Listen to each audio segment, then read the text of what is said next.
Guys, Samo here. Hope everyone's well. Continuing my investigation of the best jazz albums of all time. Kind of stepping into the obvious one for me now. The Shape of Jazz to Come.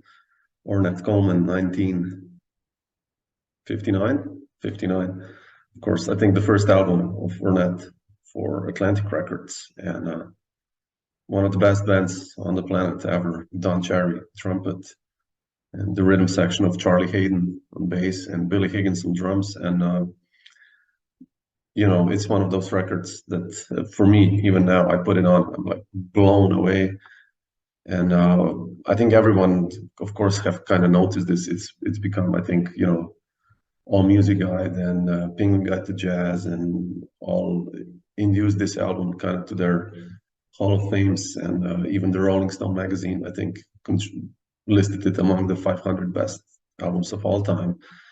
And it's justifiably that. It's just, I think Ornette with this album, and of course many more to come with his quartet, kind of shaped the way of more open music that every one of us in modern jazz plays a lot, which is especially, the band played this kind of fast unisono lines and melodies, kind of themes, and then, came lots of free improvisation and melodic playing. And it's really melodic, even though many kind of classified this album as avant-garde free jazz. But I think Ornette's playing is so melodic on this record. And, I transcribed, I think, from the Atlantic recordings, every Ornette solos. I have around 40 transcriptions of Ornette solos, and it's such melodic playing. The lines, if you play them really slow or even fast, it's beautiful lines, kind of almost bebopish. But what Ornette did with this quartet is he abandoned, of course, the harmonic structure, the chordal structure, which the bebop guys did before. And this created like really an open space for the rhythm section for Charlie.